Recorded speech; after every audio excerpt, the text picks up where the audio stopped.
Stop acting so small because you are the universe in ecstatic motion.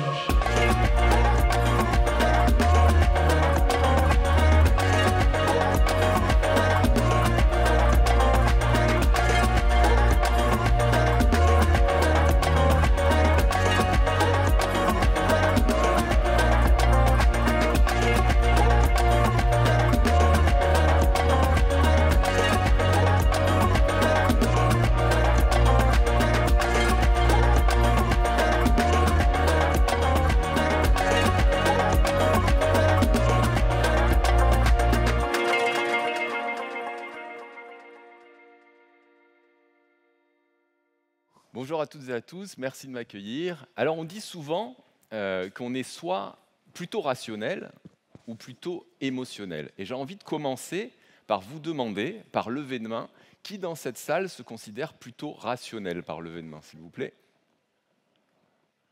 Ok, donc on a à peu près une moitié de salle. Très bien. Et par opposition, normalement, je devrais avoir toutes les autres mains levées. Combien de personnes se qualifieraient plutôt de émotionnel, intuitif? Par lever de main aussi? Ok, un petit peu de moins. Alors, je vais vous proposer un test en direct live pour vérifier si c'est bien vrai ce que vous me dites. Vous êtes chaud? Ouais? Alors, je vais vous demander de vous lever, s'il vous plaît. Jusqu'au dernier rang, parce que je vois que s'il y en a qui ne se lèvent pas, vous ne pouvez pas vous cacher, exactement. Et je vais vous demander de mettre vos deux mains comme ceci. Ok. Faites attention de ne pas taper la tête de la personne devant vous. Vous allez rejoindre vos deux mains, croiser les doigts, et vous allez faire comme ça. Et ne bougez plus. Et maintenant, j'aimerais que vous regardiez si votre pouce droit est au-dessus de votre pouce gauche. Et ceux qui ont le pouce droit au-dessus de votre pouce gauche, vous allez juste lever la main, s'il vous plaît. Ok, on va dire un quart de salle à peu près. Okay. Donc, par opposition, qui c'est qui avait le pouce gauche au-dessus, s'il vous plaît, par lever de main? Excellent. Alors, est-ce que vous voulez savoir ce que ça veut dire? Bon, tant mieux, sinon ma présentation, elle était flinguée, et je disais, bah ciao, à la prochaine. Hein. Ok. Alors, selon une étude très sérieuse, okay, ceux qui ont le pouce droit au-dessus du pouce gauche ont un QI supérieur à la normale. Est-ce que vous êtes d'accord avec ça? Voilà. Et ceux qui ont le pouce gauche au-dessus, vous savez quoi? Vous, votre talent, c'est la fête, la sexualité, l'alcool. Est-ce que vous êtes d'accord avec ça? Et c'est une étude hyper sérieuse, hein, sort de ma poche droite. Donc là, j'ai fait mon petit icebreaker, okay, pour connecter avec vous. Et je vais vous demander encore de prendre 3 secondes pour vous tourner vers votre voisin de droite et juste dire le prénom. Vous vous présentez très rapidement, puis le voisin de gauche. Allez, c'est parti. On prend juste 10 secondes. 10, 9, 8, 7, 6, 5, 4, 3, 2, 1. Time's up. Excellent. Donc là, c'est 2 règles. Je vais vous parler de communauté dans un instant. Et c'est 2 règles de la communauté. C'est-à-dire connecter avec les gens, tout simplement, et faire en sorte qu'il y a du lien entre les gens. Et déjà, si ça s'est mis en place, eh ben, on pourrait créer un groupe Facebook, par exemple, dans lequel vous seriez, et puis créer des petits groupes par affinité, donc des petites discussions, et vous vous connecterez. Maintenant, si j'ai fait cet exercice, ce n'était pas un hasard non plus. C'est-à-dire que quand je vous ai posé la question de vous lever, il y a certaines personnes qui ont vécu des émotions. Il y a des personnes qui se sont dit « Oh là là, moi j'étais bien dans mon fauteuil, qui s'y vient m'emmerder lui, de me demander de me lever ». D'autres qui se sont dit « Tiens, cool, une expérience, c'est génial ». D'autres, j'espère qu'il ne va pas me demander de parler en public. Donc vous avez vécu différentes émotions. Et c'est justement le point que j'aimerais commencer à démontrer dans cette présentation, c'est que 95% de nos décisions se prennent inconsciemment ou de manière émotionnelle.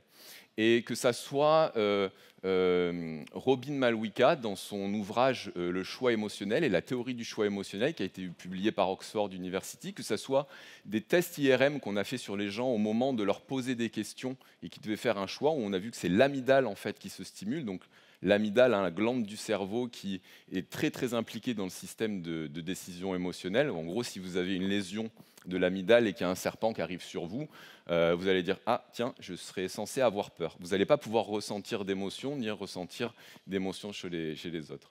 Et donc, cette particularité de l'être humain de prendre des décisions émotionnelles fait que entre 1978 et 1980, Stansfield Turner, directeur de la CIA, reçoit en fait une information comme quoi il y a un avion porteur de missiles nucléaires qui rentre sur le territoire américain. Et alors que toutes les données rationnelles, mesurables, le poussent à ordonner la destruction, il n'ordonne pas la destruction. Et il explique que quelque chose prend le relais à l'intérieur de lui qu'il ne sait pas encore expliquer. Donc même à ce niveau-là, de prise de décision importante, on voit que c'est le système émotionnel en fait qui va être sollicité. Et on pourrait dire que même quand on fait un choix rationnel, en fait, c'est le besoin de sécurité et de ne pas se tromper qui va nous motiver, mais donc ça reste quand même une émotion. Et ce travail de besoin de sécurité, cette approche-là, elle a été théorisée, vous connaissez tous Maslow, la pyramide de Maslow, sur plusieurs niveaux. Donc le niveau 1, c'est les besoins physiologiques. Numéro 2, c'est la sécurité émotionnelle, financière. Le 2, c'est le belonging, donc vraiment le besoin de connecter avec les autres êtres humains. Et à l'époque de l'IA, ça va être de plus en plus important, ce sentiment d'appartenance. Le niveau 4, c'est l'estime de soi. Et le niveau 5, c'est l'autoréalisation. Et ce qu'on a pu observer durant les 75 dernières années, même le siècle qui vient de s'écouler, c'est qu'on est passé d'une société qui était très locale, centrée sur le village, où votre métier, ça allait être le métier souvent de vos parents, vous allez à rencontrer une personne, ça allait être la personne avec qui vous alliez passer le reste de votre vie. Et donc, il y avait quoi ? Il y avait une visibilité du futur et très peu de sollicitations externes. Et en l'espace de 75 ans, on est passé d'une société très simple à une société très stimulante, et très stimulante visuellement. Et donc tout autour de nous, on est très très sollicité, le monde s'est globalisé, on va changer plusieurs fois de partenaire, normalement, souvent au cours d'une vie, on va changer aussi plusieurs fois de métier, et ça amène 2 points. Vous allez vous dire, mais quand est-ce qu'il va parler de communauté ? Il va parler de communauté bientôt, c'est bientôt fini mon introduction. Ça amène 2 points, c'est que le monde, en tout cas la croyance qu'on a nous chez Canva, c'est que le monde a besoin de se simplifier au maximum. Donc c'est une valeur qui est très très forte chez Canva, c'est « make complex things simple ». Et aussi, le monde a besoin de sens, et la recherche de sens, elle est très très très importante. Et c'est aussi tout un système de valeurs qui est très important chez Canva. Donc là, je vais vous partager le système de valeurs de Canva. Donc en plus de « make complex things simple », on a 3 autres valeurs qui sont très très fortes chez Canva. C'est « be a force for good »,« be a good human » and « empower others ». Et c'est vraiment les raisons, moi, qui m'ont motivé de rejoindre Canva, parce qu'il y a une place qui vous est faite en tant qu'être humain, et vous pouvez vraiment vous épanouir tel que vous êtes, sans jugement. Et j'ai bossé pour beaucoup de compagnies, et c'est vraiment très très rare de trouver ça. Donc, comment on applique ce système de valeurs à Canva? C'est ce qu'on va voir dans un instant. Mais ce que j'ai pu observer dans mon travail de stratégie communautaire sur la francophonie mondiale, c'est qu'une communauté, quand elle est bien construite, la phrase je ne la connais pas par cœur, donc je la lis, je ne cache pas, offre un environnement sain dans lequel le membre va pouvoir être entendu et se faire entendre, créer du lien et œuvrer à accomplir une cause commune. Donc je vais vous expliquer dans un instant les 2 communautés principales que je gère chez Canva. C'est la communauté des enseignants, donc à travers une version de Canva que peut-être on connaît moins, qui est Canva Éducation, qui est spécialisée pour le monde du K-12, donc pour l'enseignement primaire, secondaire en France, et aussi l'enseignement supérieur. Et la communauté des creators, donc ceux qui sont derrière aussi la magie de Canva et qui créent tous ces modèles et ces templates que vous pouvez utiliser. Donc je m'appelle Steph et vous avez compris, je suis en charge des communautés chez Canva. Donc comment on applique ces principes fondateurs chez Canva? Je vous propose l'agenda suivant.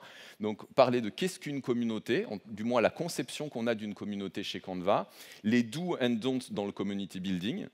Donc community builder 1 et community manager sont deux métiers différents. Donc moi je viens vous parler vraiment du community building et l'approche communautaire chez Canva.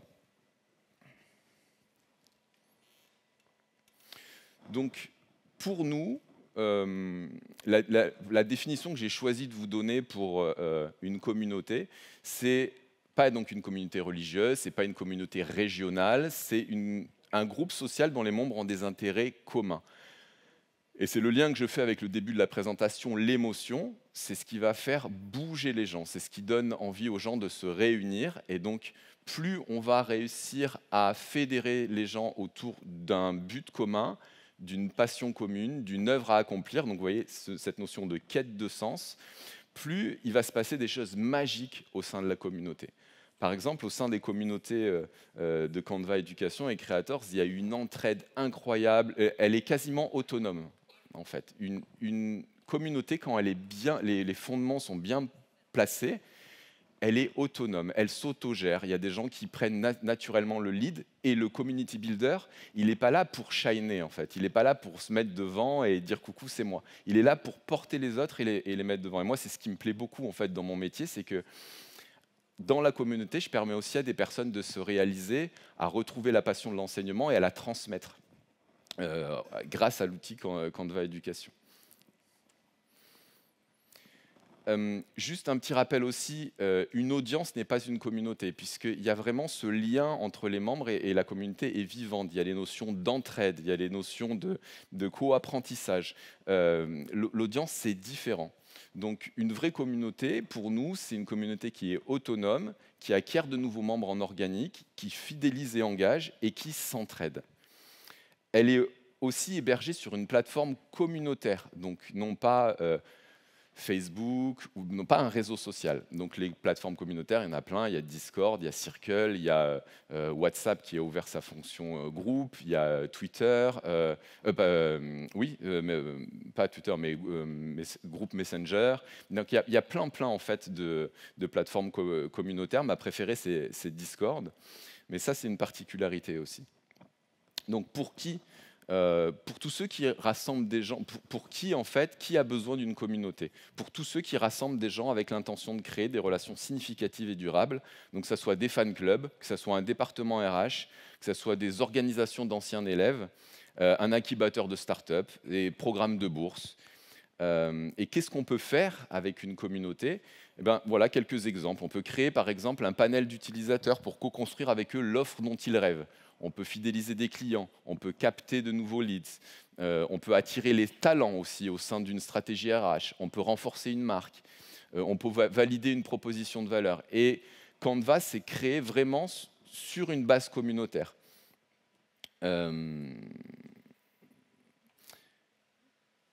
Ouais. Je passe quelques slides, sinon je vais pas respecter le temps. Canva, en fait, c'est vraiment créé avec la concertation des étudiants sur le fait que la PAO qu'ils utilisaient, les logiciels de PAO qu'ils utilisaient étaient trop complexes. Et la remontée des besoins s'est faite directement avec les utilisateurs. Et on a co-construit, il y a plus de 10 ans, l'app Canva de cette manière-là. Donc, ils sont vraiment au centre de l'écosystème Canva. Donc, on peut le voir, il y a plusieurs fonctions de Canva qui sont pas souvent connues. Donc, il y a Canva pour les particuliers, Canva pour les entreprises, Canva Éducation que je vous ai parlé avec Canva Campus, Canva Pro pour les associations et Canva for Journalistes. Et le modèle communautaire, c'est qu'au centre de tout ça, il y a les creators. Donc, les creators sont des freelances, des indépendants qui vont venir créer des modèles et être rémunérés sur l'utilisation des modèles, comme Spotify. C'est le même modèle économique. Donc c'est très important d'avoir une communauté très soudée, très dynamique, très motivée. Donc on fait énormément de workshops pour les upskiller, en fait, faire monter leurs compétences, mais créer du lien. On organise des événements entre les membres créateurs. Il y a par exemple un shop aussi qui a été ouvert, un Canva Shop à Londres il y a quelques semaines. Donc il y a aussi cette volonté d'implémenter la marque dans le in real life, dans le solide, le brick and mortar. Et autour donc, de cette communauté Creators, on va avoir la communauté des enseignants, la communauté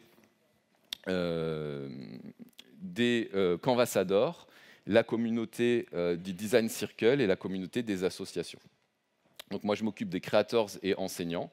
Et rapidement, je vais vous partager comment on a procédé pour lancer les communautés. Donc en fait, quand je suis arrivé dans la prise de fonction, on avait une communauté d'enseignants de à peu près 60 000 enseignants en France, une communauté qui était plutôt dormante. Donc il a fallu relancer en étant très naturel, en disant coucou, bonjour, je suis là, je reprends en main la communauté. Et il y a eu un cas qui a été de créer vraiment une communauté de creators en France qui n'existait pas. Et donc, ce que j'ai essayé d'implémenter, c'est le même lien que j'ai installé avec vous dès le départ, c'est essayer d'être le plus transparent possible, dire voilà, on va essayer de co-créer ça ensemble, d'être le plus authentique possible, de ne pas masquer ce qu'on ne sait pas faire. Et donc, on n'était pas dans le done for you, mais le done with you. Donc, venez ensemble, on va créer quelque chose. Et ce qui nous amène à cette deuxième étape, qui est le MVC, donc le Minimum Viable Community, créer un petit noyau dur de 10 fans sur votre communauté qui vont être des leaders et qui vont porter ensuite à terme votre communauté. Et ensuite, pour l'engagement, des choses qui sont très très importantes. Donc ça, c'est pour le lancement, pour lancer la communauté. Il va y avoir le onboarding. Donc c'est très très important l'énergie et le lien qu'on va créer avec les nouveaux membres dès le début. Donc j'ai passé énormément de temps à faire des visios avec chaque nouveau membre, à passer du temps avec eux, en essayant de comprendre leurs besoins, pourquoi ils étaient là, quelles étaient leurs motivations. Et ensuite, on crée des challenges. Donc chaque mois, ils ont en fait des thématiques à créer. Donc là, on est dans la thématique apéro en ce moment, puisque les beaux jours arrivent. Donc ils doivent créer des templates en fait sur les apéros. Et puis à la fin de ce challenge, il va y avoir un gagnant, le meilleur template. Et puis on va célébrer ça avec un apéro tous ensemble avec toutes les équipes. Et enfin, il y a aussi une progression du membre comme un espèce de joueur, comme un concept de gamification à travers le créateur de journée, où il va pouvoir passer les échelons et devenir créateur, super créateur, top créateur. Et en montant en fait comme ça de statut, le créateur a la possibilité de publier dans des catégories qui ne sont pas disponibles quand on commence en fait en tant que créateur. Par exemple, une des catégories énormément plébiscitées par les utilisateurs de Canva, c'est la catégorie des CV. D'accord, donc la catégorie des résumés. Et donc, il faut devenir super créateur ou top créateur pour pouvoir accéder à cette fonctionnalité. Donc voilà, j'ai pratiquement fini ma partie. Donc, on travaille vraiment sur une dynamisation en fait, de la communauté en cercle. Donc, on passe du temps à éduquer nos membres de la communauté, de les inspirer pour faire grandir l'engagement, ce qui va nous permettre de générer du contenu. Naturellement, en fait, les membres de la communauté alimentent la communauté en partageant des news, quand ils ont des tips, des astuces sur Canva. Naturellement, ils vont les partager, si bien que moi, j'observe tout simplement et je suis vraiment là au service. Voilà. Si je devais résumer, je pense, ce qui est le plus créateur de valeur au sein de la communauté, c'est être vraiment au service des membres de la communauté et être là pour les aider à se réaliser, à être vraiment à l'écoute de leurs besoins. Et ensuite, la communauté, elle fonctionne toute seule de manière magique, vraiment. Et tout cela va permettre de faire grandir le niveau de connaissance de la communauté, donc son niveau d'expertise et le niveau de confiance et de connexion entre les membres. Donc pour finir, je dirais que il est important de maintenir une communauté saine dans laquelle les créateurs accumulent des connaissances ensemble pour être meilleurs sur le plan professionnel et personnel. Et chez Canva, nous qualifions notre communauté d'une community of practice, que ça soit aussi bien pour les creators et pour les teachers. Merci beaucoup pour votre attention. Je vais avoir maintenant le plaisir d'inviter Afifia qui va continuer à vous parler de Canva, mais sur un angle qui est très très intéressant, qui est sa spécialité, le social media et le branding. Merci beaucoup. C'était super de passer ce moment avec vous. Merci. C'était top. Merci. Bonjour tout le monde. Alors ce dont Stéphane vient de vous parler, donc des communautés, ça fait partie d'un système, d'un écosystème qui est plus général en fait, et c'est ce qu'on appelle la creator economy. La creator economy, c'est la création de contenu à la base qui a généré une croissance en termes de création de contenu, et cette croissance a favorisé des communautés. C'est-à-dire qu'il y avait tellement de gens qui créaient qu'au final, un petit peu comme dans la vraie vie, un petit peu comme dans les cercles humains, mais il y a eu une communauté. Cette communauté, c'est un pouvoir. C'est une base de développement. Et quand elle se développe de façon suffisamment importante, elle génère un écosystème professionnel et un écosystème économique. Donc là, c'est vraiment la creator economy. On va dire que les communautés sont un penchant, une partie de la creator economy. Pour bien comprendre ce qu'est la creator economy, il faut retourner un petit peu en arrière, c'est-à-dire essayer de comprendre et de se reprojeter dans la période de l'économie industrielle. L'économie industrielle, qu'est-ce que c'est? C'est des usines et une base de développement produit qui est tellement amplifiée que du coup, ça amplifie en même temps la consommation. On crée tellement de produits que du coup, on a de plus en plus de consommateurs, de clients, de gens qui vont acheter. Donc forcément, l'économie industrielle a généré l'économie de consommation. Et sur le même modèle, on a l'économie du savoir qu'on appelle aussi l'économie de la connaissance, qui est arrivée plus particulièrement avec Internet. Pourquoi? Parce qu'avec l'arrivée d'Internet, il y a eu l'essor de l'information, l'essor de la communication. Et donc, de ce fait, on a eu une explosion de personnes qui ont pu partager leurs informations, leurs connaissances, leur savoir, donner à leur savoir une valeur ajoutée, et une valeur tellement importante et tellement percutante que, à l'image des créateurs de contenu, ça a généré l'économie des creators.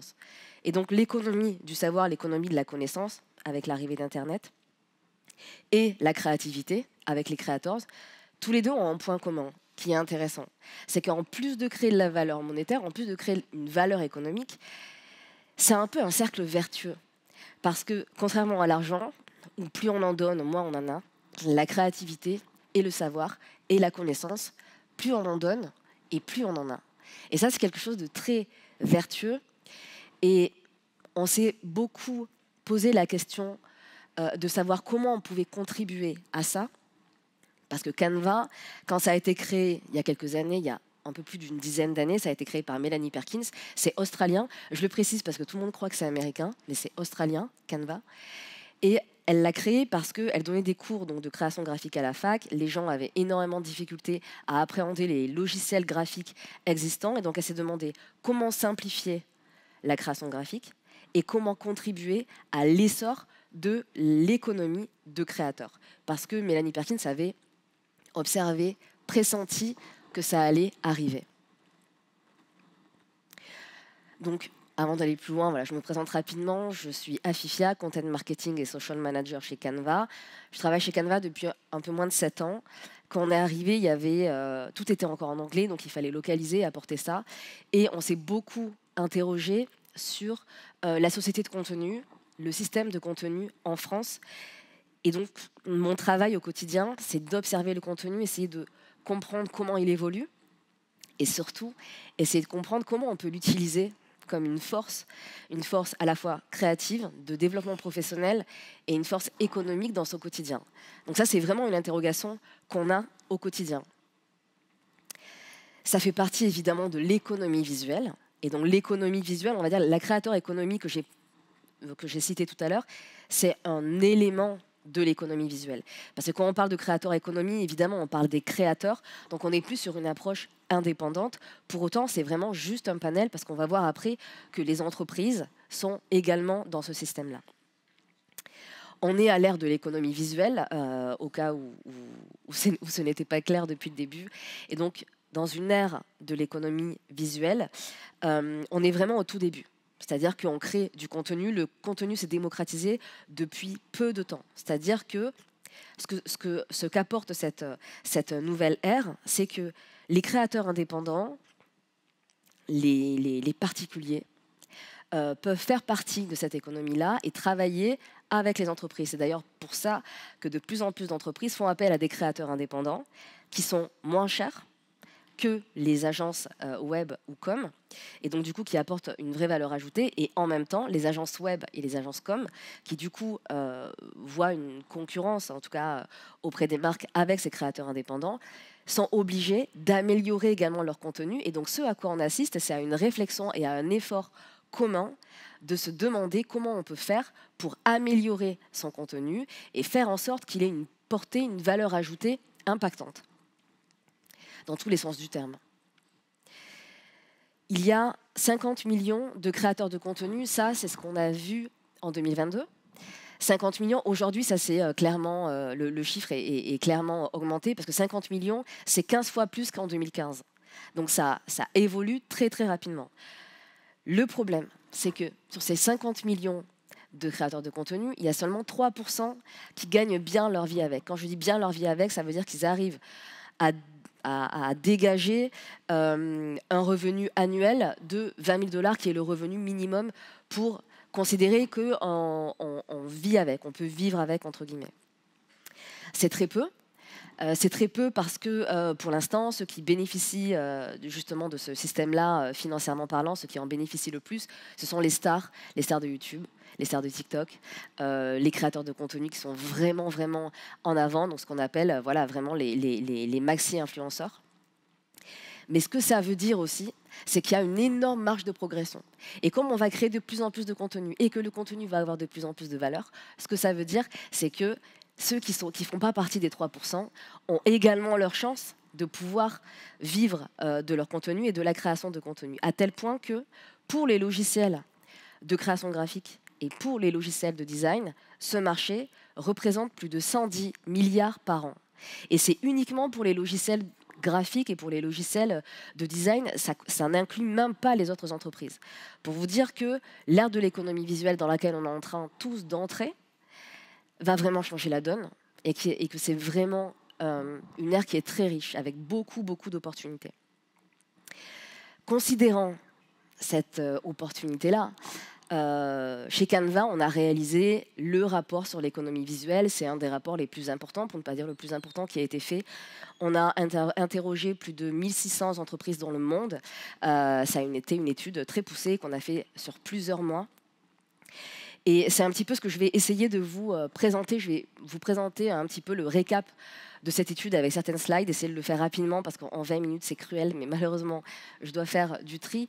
Et l'idée c'est juste de vous expliquer l'impact que ça a et de vous faire réaliser qu'on est vraiment en train de rentrer dans une ère qui est riche en opportunités et qui contient également des contraintes qu'il faut savoir éviter. Avant d'aller plus loin, juste un récap rapide. Quand on parle de contenu, on parle aussi de design, et beaucoup de gens pensent que quand on parle de design, on parle d'image, on parle de faire joli, on parle d'art, on parle d'architecture. En réalité, le premier élément du design et la première valeur ajoutée du design, c'est l'outil. C'est un outil de solution, c'est-à-dire que le design est là pour apporter des solutions. Une chaise, par exemple, qui paraît être un objet très simple, est en fait un des objets les plus difficiles à faire en design. Parce qu'il faut prendre en compte l'ergonomie, etc. Il faut faire en sorte que ça suive le besoin naturel du corps. Donc une chaise qui n'est pas confortable, c'est une chaise qui n'a pas un bon design. Un bon design, c'est donc un outil qui apporte une solution et une accessibilité. C'est de ça dont on parle quand on parle de design. On parle également de simplification. Quand on crée du contenu, ça veut dire qu'on doit être accessible, donc on doit démocratiser son contenu. Qu'est-ce que ça veut dire? Ça veut dire qu'il faut faire simple. Il faut être accessible, il faut faire en sorte d'être compris de tous et pas forcément d'être compris uniquement du professionnel ou du pro. C'est ça l'enjeu en fait, c'est de faire un contenu qui soit suffisamment démocratique, suffisamment accessible pour que tout le monde puisse le comprendre dès le premier coup d'œil. Ça veut dire aussi créer un visuel qui est cohérent, et le design c'est aussi un mode de représentation. C'est-à-dire la façon dont vous allez vous refléter. C'est compliqué et c'est cruel aussi. Parce que ça veut dire que vous pouvez être compétent, Vous pouvez avoir toutes les qualités professionnelles nécessaires. Aujourd'hui, on est confronté à quelque chose où, si on a une mauvaise représentation de soi sur le digital, sur les réseaux, ben ça peut nuire à notre perception, à la perception que les gens ont de nous-mêmes et de notre travail. C'est très cruel, mais ça veut dire quand même qu'on doit travailler sur ça et qu'aujourd'hui, pour le pire comme pour le meilleur, on ne peut pas y couper. Et donc, on parle donc d'identité visuelle. Voilà, le design, c'est aussi votre identité visuelle. En plus du design, on parle d'économie visuelle. L'économie visuelle, à la base, il y a quelque temps, c'était encore uniquement un principe du design. Parce que l'économie visuelle, c'est le fait d'enlever tout ce qui est superflu sur un visuel, de ne garder, d'avoir vraiment une approche minimaliste. Encore une fois, plus c'est minimaliste, plus c'est accessible, plus c'est compris de tout le monde. L'économie visuelle, c'est aujourd'hui un système de product content, c'est-à-dire que le contenu est devenu un produit. Donc vous pouvez vendre du contenu, tout comme il y a quelques temps, pour développer un commerce, il fallait avoir un produit, un objet, etc.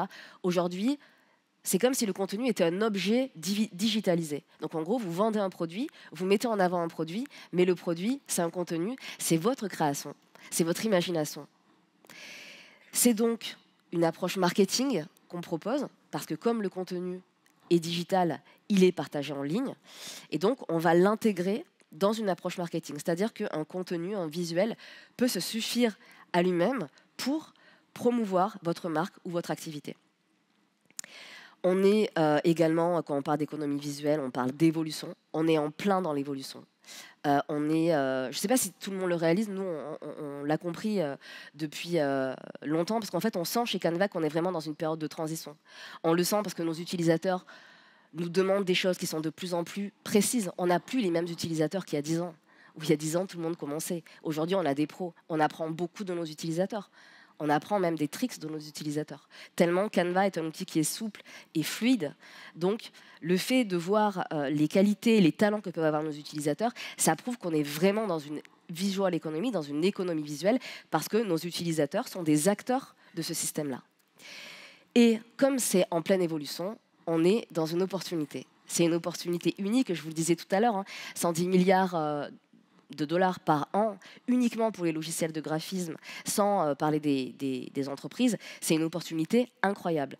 Dans le rapport qu'on a fait, on a parlé donc, du coup, des opportunités et des contraintes. La première opportunité, c'est que les gens qui sont sur Internet, plus ils ont été habitués à avoir des images sur les réseaux, et plus ils sont devenus exigeants, parce que plus ils ont gagné en talent, en perception, en vision, et plus leur cerveau s'est assoupli, habitué à avoir des visuels, et donc, sans forcément l'expliquer, ils savent quand un visuel est bon et quand un visuel n'est pas bon. Le fait d'avoir à ce point une audience qui est attentive au contenu de qualité, qu'est-ce que ça fait? Ça fait que en face, les entreprises qui n'étaient pas habituées, qui n'ont pas vu le truc venir, se retrouvent confrontées à des difficultés pour créer du contenu.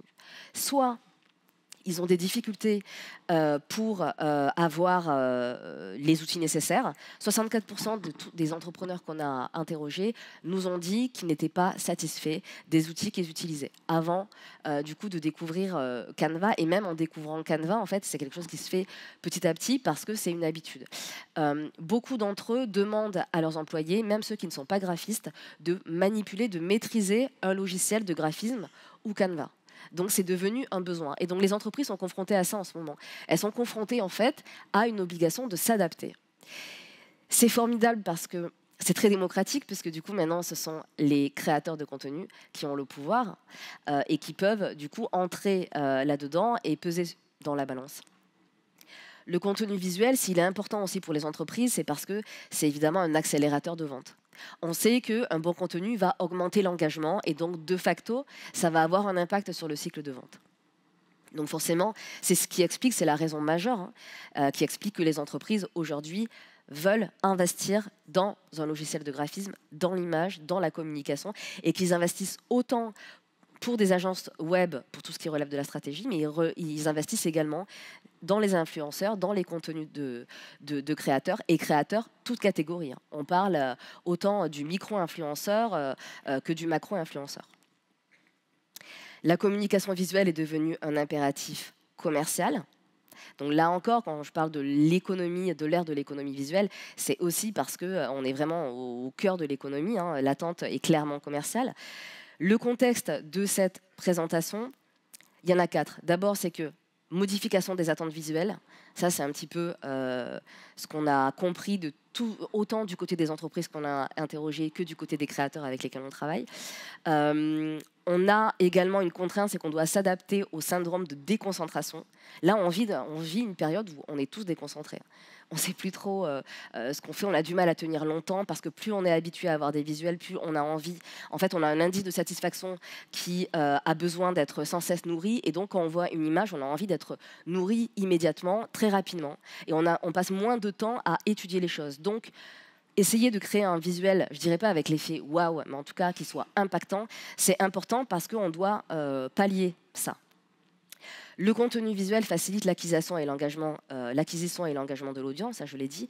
Et puis il y a une grande marge de progression pour améliorer la qualité et la cohérence des visuels. L'enjeu pour réussir sa mutation visuelle, aujourd'hui, quand on parle de l'enjeu, la première chose à faire, c'est s'imprégner de la dynamique qu'il y a. Et ça peut être compliqué pour ceux qui ne sont pas encore entrés dedans. Si vous faites partie des gens qui n'ont pas encore intégré l'intelligence artificielle, n'hésitez pas à vous y mettre, n'ayez pas peur de ça. Nous, on a intégré l'IA en fait dans Canva, donc ça peut être un marchepied pour aller vers l'intelligence artificielle, parce que l'IA, c'est pas uniquement un outil. L'IA, en fait, c'est un état d'esprit, un mode de pensée. Et donc, plus tôt vous l'intégrerez, et plus tôt vous pourrez entrer dans cette ère et comprendre un petit peu de quoi il s'agit. C'est exactement pareil avec Internet quand c'est arrivé au début. Ceux qui ont utilisé Internet très rapidement ont directement compris le monde dans lequel ils entraient. Et il y a eu un décalage entre ceux qui sont entrés sur Internet rapidement et ceux qui sont arrivés longtemps après. Et donc, pour éviter ce décalage, il est important de ne pas avoir peur de ça et d'y aller. Parce qu'on est tous embarqués là-dedans, que ce soit entreprise, indépendant, particulier, que vous fassiez du contenu ou que vous ne fassiez pas du contenu, ça va impacter, c'est en train d'impacter notre monde. Donc, c'est important de comprendre de quoi il s'agit quand on parle d'ère de l'économie visuelle, essayer de voir peut-être ce qu'on peut faire là-dedans. Nous, par exemple, chez Canva, avec le programme des créateurs, on a des créateurs qui nous soumettent des visuels. S'ils sont assez bons, on va les intégrer sur notre plateforme, ils vont être rémunérés pour ça, et ils font ça pour le plaisir. Ce n'est pas du tout leur activité principale, ils ont un travail à côté, ils font ça pour le plaisir. Peut-être que vous aussi, vous créez du contenu, vous faites des photos, peut-être qu'il y a moyen aussi de pouvoir avoir de l'argent, de pouvoir récupérer de l'argent. TikTok le fait aussi avec le fonds des créateurs, beaucoup de gens sur TikTok monnaient leur contenu. Si vous créez des contenus avec l'IA, il y a 3 choses à retenir. Vous avez juste 3 choses à retenir de base. La première, c'est soyez détaillé. Quand vous faites un prompt, c'est une phrase, une question que vous allez poser à l'intelligence artificielle. Soyez détaillé, parce que plus vous serez détaillé, plus vous apporterez votre patte, plus vous apporterez votre personnalité, et plus la réponse va être pertinente, et moins vous avez de risque d'obtenir une réponse qui est similaire à celle qu'une personne a demandé quelque temps avant. Ça, c'est très, très important pour personnaliser, faire en sorte que vous utilisiez l'IA, et que le travail que vous générez avec l'IA, ce soit votre travail, et ce ne soit pas le travail de l'IA, parce que sinon, ça n'a aucun intérêt. Et là encore, il va y avoir une différence entre les gens qui utilisent l'IA pour faire un contenu personnalisé de valeur ajoutée et les gens qui utilisent l'IA pour faire un contenu qui est hyper lisse et qui est tout simplement un contenu généré. L'autre chose, c'est de mixer, donc ce que je viens de dire, votre personnalité et votre voix de marque. C'est-à-dire, quel que soit le contenu qui est généré par l'IA, évitez de l'utiliser tel quel, mettez un petit peu votre grain de sel, ajoutez un petit peu votre personnalité et votre voix de marque, très important, et double-checkez toujours les informations qui sont générées. Ne vous fiez pas à 100% à ce que l'IA vous donne comme information quand vous lui posez une question. Nous, on a intégré l'IA sur Canva, on a fait énormément de tests et on sait que parfois, l'IA donne des infos qui sont erronées, tout comme sur ChatGPT. Nous, on a certaines fonctionnalités IA qui sont qui sont créées en collaboration avec OpenAI, donc avec le logiciel ChatGPT, et parfois, il y a des erreurs. Donc, double-checkez toujours les informations. N'utilisez pas l'info telle quelle. Je le précise, ça peut paraître bateau, mais nous, on voit beaucoup de gens faire ça. J'ai l'impression que c'est même la majorité. Donc, je préfère le préciser. Pour terminer, je voulais juste vous dire et essayer de vous faire comprendre à quel point, là, on est en train de vivre une révolution visuelle qui est incroyable. Mais quand on parle de contenu, ce n'est pas quelque chose de nouveau. En fait, déjà, À l'époque des cavernes, il y avait l'art rupestre, les images. Bon, moi, je suis passionnée par ça. J'ai toujours été fascinée par le fait que les hommes des cavernes avaient le besoin de dessiner sur des parois des choses pour organiser la vie de la cité, entre guillemets. Donc le rapport à l'image, il est ultra important. On a toujours utilisé l'image pour éduquer. Ensuite, il y a eu le livre. On a utilisé le livre pour éduquer. Quand on est passé à l'imprimerie, c'est un peu comme la révolution industrielle. Ça a été le livre, mais ultra généralisé, avec une plus grande production. On est passé ensuite avec les ondes, la télévision, l'impact de l'image. On est passé des mots à l'image. On a créé une connexion avec cette image et notre cerveau s'est habitué à ça. On a un besoin. On est accro à l'image. On est accro à l'influence. Donc, l'ère de l'économie visuelle, au final, c'est pas nouveau. C'est juste que c'est une révolution incroyable parce que ça nous permet de générer de la valeur ajoutée et de l'argent avec ça. Et surtout, là, on est à l'ère du digital. Et ce qu'il faut surtout comprendre, c'est qu'avec l'arrivée d'Internet, évidemment, mais on est surtout au tout début. C'est-à-dire que tout ce qu'on explique là, on est dans les prémices. On n'est même pas encore entré dedans. Donc on ne sait pas où on va aller, mais ce qui est sûr, c'est que le monde où on va ressembler à ce qu'on fait maintenant. Voilà. Merci beaucoup.